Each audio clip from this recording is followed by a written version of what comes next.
Hey guys, this is Gardening with Baby Jeans and welcome back po again sa ating channel. And for today's video, I'm so excited to share with you our new recipe for today, which is Choco Moron. And this is so delicious guys, a must try po talaga yung ating recipe for today. Pwede po siyang pangkain at pwede din po siyang pangbenta. Kaya kung naghahanap ka ng pwede mong pang negosyo, ito ay swak na swak para sa iyo. Dahil sa 1 kilo po nating niluto, sobrang dami na po nating nagawa. At sobrang dali lang din po nitong gawin kaya hindi ka po talaga mahihirapan. Kaya kung gusto niyo pong malaman kung paano po natin ito niluto at kung gaano po kadami ang ating ginawa, stay tuned lang po kayo and please keep on watching!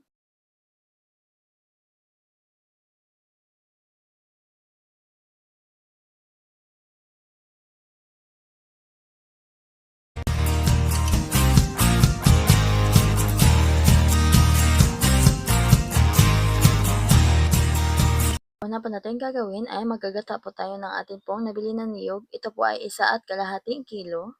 Maglalagay lang po tayo dito ng 2.5 cup po ng tubig. Pwede rin po kayong bumili po ng nakakana po na gata, lalo na pag ayaw niyo pong mahasel sa paggagata po nitong ating niyog. Pero ako guys, ito na po yung aking binili kasi mas nakakamura po tayo. Lalo na po pag ang purpose po natin sa paggawa nito ay pangbenta, dapat po talaga ay makatipid sa ingredients. Pagkatapos po natin maglagay ng tubig ay lamas-lamasin lang po natin ito. Siguro naman guys ay alam niyo po kung paano naman maggata. At don't worry po kung nakakamay po tayo dahil naghugas naman po tayo ng maigi ng kamay bago po natin ito ginawa.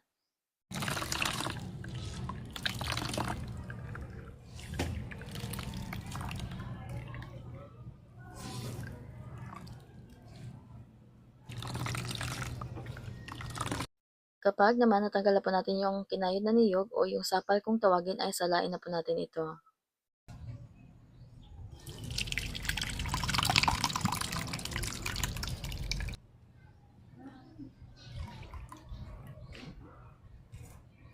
Pagkatapos naman natin ditong magata ay simulan na po natin ang pagluluto. Bumili lang po ako ng 1 kilo po ng glutinous rice flour dahil ang una po natin gagawin yung ating white moron.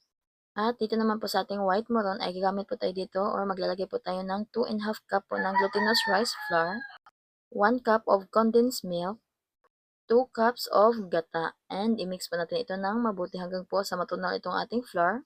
By the way guys ha, yung apoy pala natin dito ay hindi pa nakabukas, dapat po ay i-mix muna natin ito ng maigi, saka po natin buksan yung apoy. Kana. Ayan, ito po ay okay na na-mix na po natin ito ng mabuti, kaya buksan na po natin ang apoy. Ang apoy pala natin dito guys ha ay nasa medium heat lang, tapos gagamit po tayo dito ng spatula sa paghahalo. And take note guys ha, sa paghalo po nito dapat po ay walang tigil, kasi po pag tinigil niya po sa paghalo ay may tendency po na masunog po yung ilalim. Dahil ito po ay madali lang pong masunog guys. Kaya dapat talaga dito ay continuous lang po ang paghahalo. Hindi naman po kailangan na mabilis talaga ang paghahalo mo, basta lang po ay hinalo lang po natin continuously ay okay na po yan. At haluin po natin ito hanggang po sa maging sticky at makapag-form po tayo ng parang dough.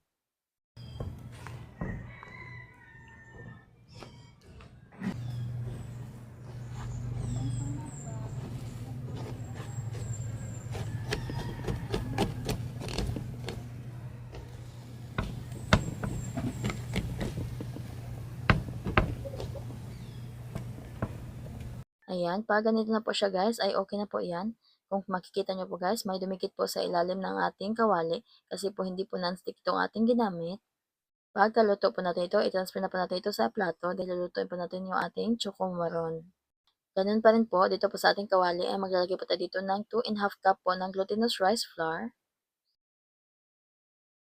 Gagamit din po tayo dito ng 1/4 cup ng cocoa powder, 1/4 cup of brown sugar, at i-mix muna natin yung ating mga dry ingredients, saka po tayo maglalagay pa ng iba po nating liquid ingredients. At kaya naman po, 1/4 cup lang po ng brown sugar yung ating nilagay dahil mag-a-add po tayo dito ng 1/2 cup ng condensed milk. At mag-a-add din po tayo dito ng 1.5 cup po ng gata. Kaya naman po, hindi po magkasing sukat po yung ating gata na nilagay dito sa ating choco moron at sa ating white moron. Dahil dito po sa ating choco moron ay maglalagay pa po tayo dito ng chocolate bar. I-mix lang po natin ito hanggang po sa ito ay ma-dissolve. At ayan po guys, ito po yung aking beautiful sister na tumulong po sa akin sa paggawa po nitong ating choco moron. Enjoy na enjoy po talaga siya sa paghahalo. At dito naman po, 'pag ganito pong medyo naging sticky na po siya, ay mag-a-add na po tayo dito ng 1 cup po ng dark chocolate. Yes guys, dark chocolate po yung ating nilagay, pero kayo po kung ayaw na po ng dark chocolate ay puwede naman po kayong maglagay po ng regular chocolate. Mas gusto ko kasi yung dark guys, kasi hindi po siya masyadong matamis. At gano'n pa rin kagaya po ng ating white maroon, haluin lang po natin ito hanggang po sa makapag-form tayo ng dough. Ayan, ito po yung aking kapatid naghalo dito guys, struggle is real po talaga. Paano kung na-dough na ba siya? Dough naman siya. Shine lagi siya. Okay ka nang spatula man ang gamit. Basta inanam magkuha na dito.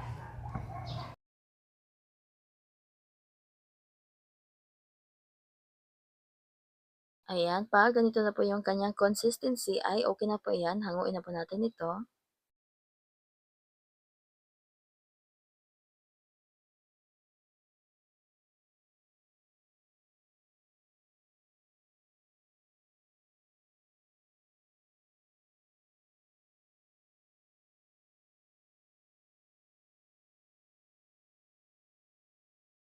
Ayan, habang mainit-init pa ay simulan na po natin dito ang pagbabalot. Ang gamit pala natin dito na sukatan ay 1/3 cup. Lagyan lang po natin ito sa dahon ng saging at i-roll po ng paganyan hanggang po sa ito ay humaba. By the way guys ha, itong dahon pala natin ng saging ay pinadaan po natin ito sa apoy para hindi po siya madaling mapunit.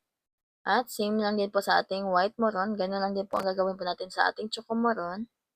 Pag ganito pong humaba na ay ilagay na po natin dito sa ating white moron. I-roll lang po natin ito kagaya po ng stick o. Ayan, sa pag-roll po nito guys ha, kinamay ko na po pero don't worry guys ha, naghugas po kami ng mabuti ng kamay dyan bago pa namin ito ginawa.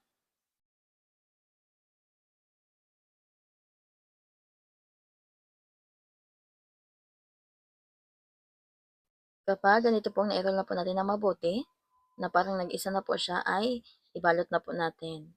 Sa pagbabalot naman nito guys, ay para lang po tayo nagbabalot ng suman. Ayan, ganyan lang po kadali. Tapos, yung magkabilang dulo po nito ay dapat po nating talian. At ang ginamit po namin pang tali dito ay ito lang din pong dahon ng saging. At by the way guys, sa 1 kilo po natin niluto, ang nagawa po natin dito ay umabot po ng 35 pieces. And per piece po ay bininta ko po ng tig 10 pesos. Kaya sumatotal ay kumita po tayo dito na 350 pesos. Tapos yung puhunan naman po natin dito guys ay 180 pesos. Pero except po sa ating dark chocolate po na 1 cup na nilagay po natin guys. Kasi yung dark chocolate po ay stock ko na po siya sa bahay kaya hindi na po ako bumili. Ayan, matapos natin itong talian, ayan guys, putulan lang po natin yung magkabilang dulo kasi masyado pong mataas yung excess na banana leaves. Ayan guys, ganyan lang po kadali, kaya continue the process lang po. At while nagbabalot po tayo dito ng chocomaron, panay naman po ang chika namin ng aking kapatid guys sa mga nagdaang pong pangyayari sa aming buhay. At sobrang nakakatuwa po guys na pag-usapan po yung mga naganap po na pangyayari sa aming buhay. Masarap din po ang pakiramdam pag ganito pong nakakapag-usap po kayo ng inyong mga kapatid. Yun bang wala po kayong samaan ng loob para lang din po kayong magkaibigan. Ang sarap po sa pakiramdam pag ganun guys. Kaya sa may mga kapatid dyan na close niyo po, congrats po sa inyo guys. Kasi sa amin naman po natin at sa hindi, meron din pong mga iba dyan na hindi po close sa kanilang mga kapatid. Kaya I'm so thankful po guys na yung iba ko pong kapatid ay close na close ko po. Kung makapag-usap po kayo, para lang din po kayong magkaibigan. Napakasarap po ganun sa pakiramdam.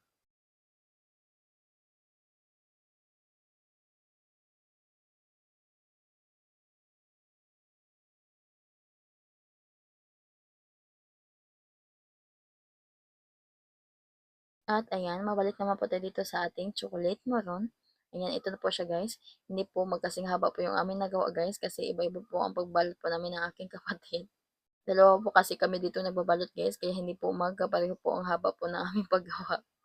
Pero okay lang din po yan guys. Sobrang enjoy naman po namin dito habang gumagawa po kami ng ganito. And I'm so thankful po sa aking kapatid po dahil tinulungan po tayo dito sa ating pong content. At by the way guys, kung nakarating ka na sa part na ito at nagustuhan niyo po yung ating recipe for today, please let me know in the comment section below at huwag kalimutang mag-like, subscribe, pag-click na rin po yung notification bell para lagi kang updated sa ating masusunod pang video. At mabalik naman po tayo dito sa atin pong niluluto. Pwede rin po kayong dito maglagay pa ng ibang toppings ha. Pero ako guys, hindi na po ako naglagay kasi dahil po sa dalawang rason. First po, para po makatipid. Dahil nga, sobrang mahal na po ng kilo po ng peanut dito sa amin. Nasa 140 na po ang kilo nito. And secondly, dahil po guys, panay na rin po yung kain ko po ng peanut dahil yung nakarang araw po, bumili po yung aking partner po ng maraming peanut kaya yan po, marami po ang aking nakain. At sa hindi ko po malamang kadahilanan, umami po yung aking pimple. I don't know po if it is because of the peanut, but every time po kasi guys na kumakain po ako ng mani, lalo na po pag napapadami po ako ng kain, kinabukasan talaga niyan or sa susunod na araw, dumadami po talaga yung aking pimples. I don't know guys, pero bigla na lang po talaga silang naglalabasan. Hindi ko naman po sure kung sa peanut po talaga siya, pero ito po ay hindi po first time na nangyari po sa akin. Kaya ngayon po ay avoid muna tayo sa peanut. Pero kayo po guys ha, kung gusto niyo po ng mani, ay pwede po kayong maglagay po dito ng toasted peanut. Ayan, matapos po natin ito magbalot guys, ay lutuin na po natin ito. Ayan, ang una po namin niluto dito guys, yung una po namin binalot, ito po ay 20 pieces. Kasi yung bunso po namin kapatid, panay po ang sabi kong kailan daw po maluluto dahil bibili daw po siya. May pera siya guys eh, kasi sinave niya yung baon niya po sa school. Ayan, niluto na po natin yung itong ating first batch. In-steam na po natin ito ng mga 5 to 8 minutes. Yes guys, ganyan na po ang kadali ang pag-steam po dito at mabilis po itong maluto. At ayan nga, tinikman ko kahit mainit pa. Ito guys, oh, sobrang sarap po talaga niya. Tamang-tama lang po talaga ang lasa nito. Hindi po siya masyadong matamis. Kaya kung ayaw niyo po sa matamis guys, ay saktong-sakto po ito sa inyo. At talagang hindi po siya nakakaumay. Masarap po siyang kainin. Heto nga, napalamig ko na nga ito ng kaunti. At ayan, ipapakita ko po sa inyo guys ang loob po nitong ating ginawa. Ayan, ganito po ang loob po ng ating ginawa po na chocolate moron. Ayan guys, oh, napakasarap po talaga nito guys. Eto nga, ayan, titikim naman ulit po tayo. Ipapakita ko lang po sa inyo kung gaano po kaganda po ang paggawa po natin dito. Ayan. Yan po ang loob po ng ating chocolate moron guys. Ayan. Napakasarap po nito guys. Tamang-tama lang po ang kanyang lasa. Worth it po siyang gawin. At saka binenta po natin ito guys ha. Yung atin pong unang ginawa ay nabenta na po natin. Ito po yung ginawa po natin na second batch. Buti na lang po guys ay nakapag-video po talaga ako agad pagkaluto. Kasi ito guys ay naubos po talaga kaagad. Kaya po na bumili. At ang bintahan ko pala dito ay 10 pesos po per peraso. Worth it naman po ito sa 10 pesos guys kasi ang ginilagay po natin dito ay pure dark chocolate. Ayan po, i-try nyo na!